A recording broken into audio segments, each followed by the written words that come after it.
What is up? So basically, I want to just record and kind of see how this new mic is sounding, kind of what I'm gonna go. I'm hoping that honestly it turns out really well.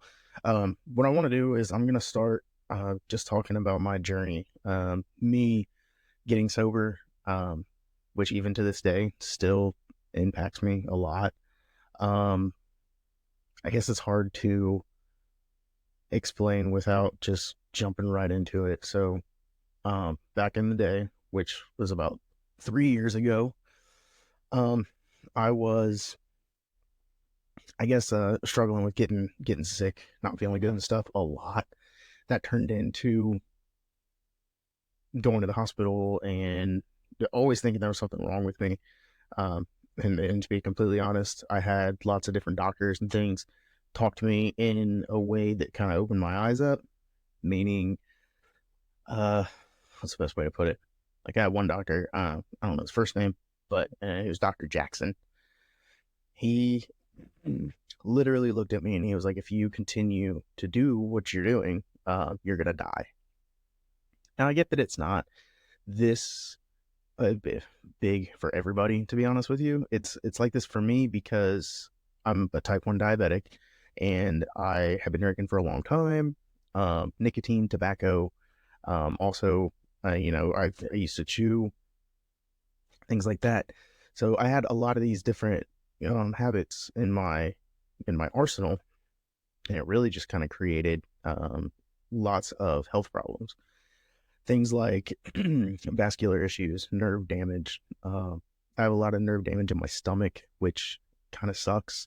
But I mean, now, like looking at it, I mean, that's what it's from, you know?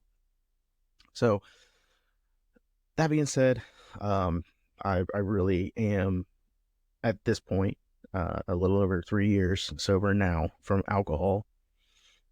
Weed is completely different. We're definitely going to talk about weed a little bit through this, but not much. Nicotine and tobacco have been almost 3 years. This coming January will be 3 years. So that being said, the morning of June 6th, 2021, I was, of course, not feeling good. Um, and like even looking back now, I look back at pictures and stuff, and I even look like trash. Just ragged. I mean, my face, my hair, everything just looked terrible. And it has to be from alcohol. So then yeah, God, trying to just looking back at all these things, looking back at it, it's crazy to me. So yeah, then I went to the hospital. Um, I started, I guess, I don't know how you would word it. Um, Doing the same thing I always did. I was basically dehydrated. Got there, wasn't feeling the best. Doctors told me, uh, when you go do stuff like that, you end up like looking at yourself in the mirror and you're like, this wasn't right. Like I'm not gonna say they're lying to me, but at the same time, they're like, buddy, what are you doing? Actually, I got some notes I'm gonna run through. Um, Kind of talk about a couple things. So that my blood sugar also right now is not cooperating. So if I seem a little bit off, that's why. I have a feeling my blood sugar is high, but we will check that here in a little bit. As soon as my sensor starts working, I drank too much coffee today. That's the issue, to be honest with you. Where's this page at? There it is.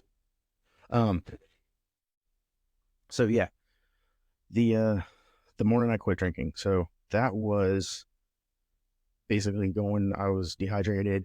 I wasn't feeling good. I started getting that vibe, from the doctors and the people talking to me and stuff, that they were just like, "You're here because you're hungover and dehydrated."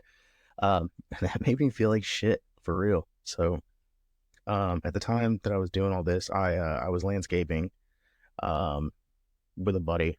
I also was working at the local drive-through, which probably definitely was not helping at both of those, to be honest with you. When you're landscaping and you're working all day and you're doing all these things, you get in the garage at the end of the day and you kind of crack open some bush light, things like that. So definitely not the best. Mm, so good. I'm obsessed with sheets right now. It's amazing. Um, so yeah, I was landscaping, working the drive-through. I lived across the street from my grandma. Um, I was dating a girl who also, to be completely honest, was kind of in the mindset of, let's do better.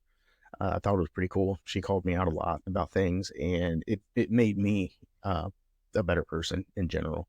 I mean, even when I thought I could jump back, I remember we were in her kitchen one day, and I thought I could jump back into, like, oh, I could probably handle it. And she literally looked at me and she was like, "You don't make good decisions when you're drinking." And I was like, "Fuck, you're right." So, um, good shit. Everything happens for a reason type thing. We're not together anymore. That was years ago, but she's still a great person. Um, so yeah, I was living across the street and all that. Kids were big for me at the time. I spent a lot of time with my kids.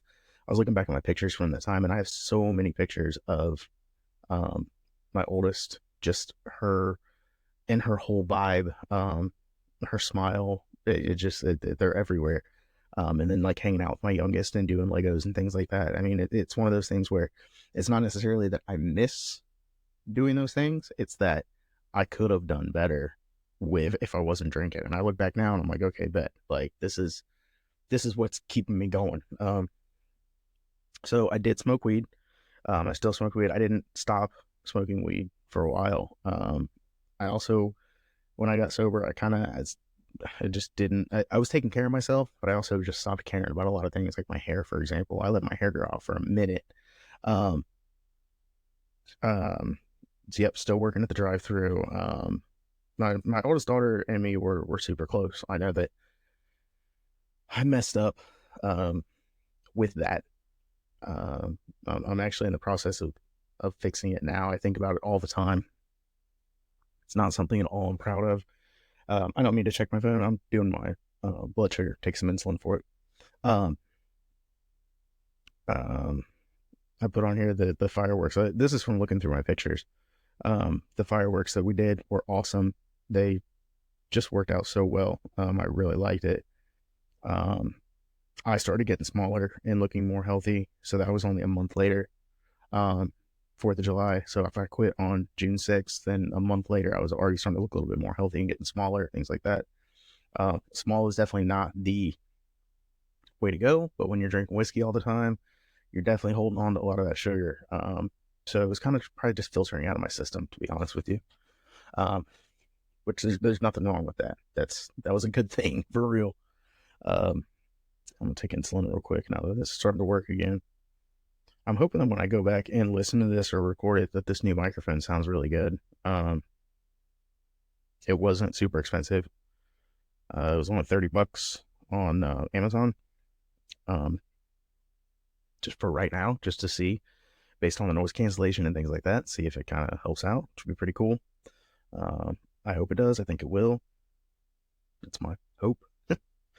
I'm also not the best at being vulnerable like this, so I'm learning. So as these episodes continue to go on, I will get more vulnerable. I will tell you guys more things. If you have any questions or comments, or if you want to know something, just say it. Just ask in the comments. I 100% will answer you. That's one of the best ways I feel like to judge a situation and figure out what you want to hear, what you want to know, is just by asking questions. It's honestly the best thing. Um, so what I want to get into now, or what I want to say, um, getting sober, I went to some concerts, which were fun. My kids were super important to me. We started doing a bunch of that stuff, which was also good. The um, I don't know the right word to say, but this is kind of when I started getting into issues with my hands. Um, this part kind of sucked, to be honest. The issues with my hands turned into, and I'll probably put some like pictures up or something. when I go to do this, when I go to edit it and things. But the issues with my hands, like my fingertips started to die. I mean, if you look, like they've already cut this one off. So, and that was years ago. I ended up quitting nicotine and tobacco because of this, being such a vasodilator. I wanted to fix something. So that's kind of why we did that. So I'm going to cut this one off now. It was great talking to you guys. It was only 10 minutes long, but this story is going to take a little while. And I'm going to jump back in. I'm going to talk about more stuff. I just want to get these little snippets out so that we can talk and I can continue to learn to be more open and more vulnerable with you guys. So I'm going to take some more notes, talk more about why I actually am quitting or quit.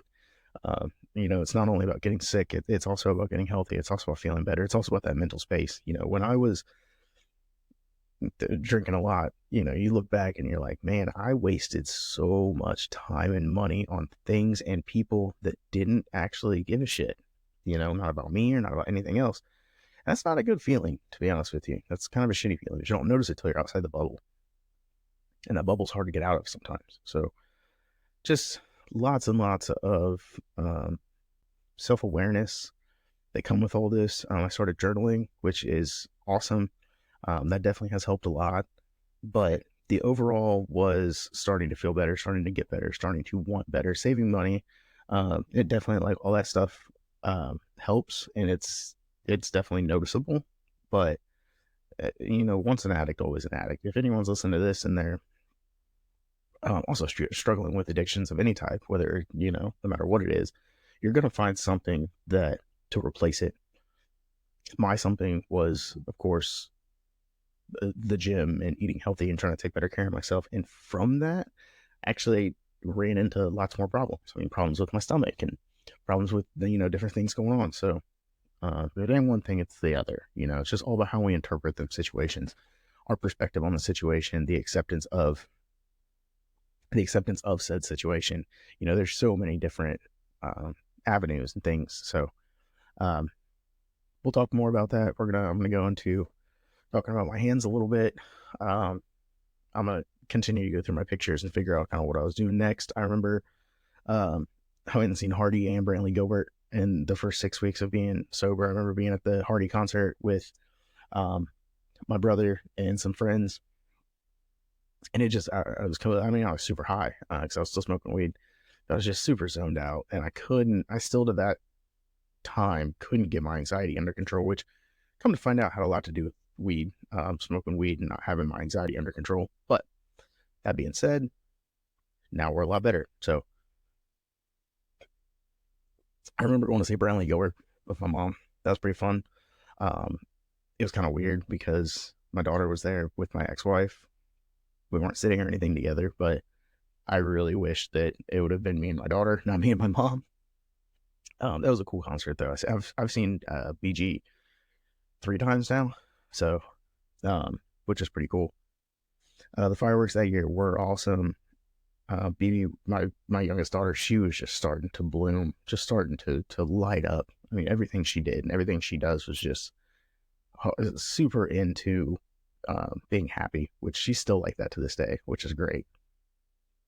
So hand issues, from working at the drive-thru and stuff, being outside in the weather, things like that, smoking cigarettes, chewing tobacco, smoking weed, just getting sober was the first part, getting sober from alcohol. That was like part 1 out of 1,000 different parts. I mean, before this, I remember that winter, before I got sober, I was bartending. I got a bar across the street, and literally, like, we'd get every single night, I'd get off work and get fucking hammered while I was counting money and cleaning up and stuff. I know a lot of people do that, which is cool, but it's cool for them. But at the same time, it's not.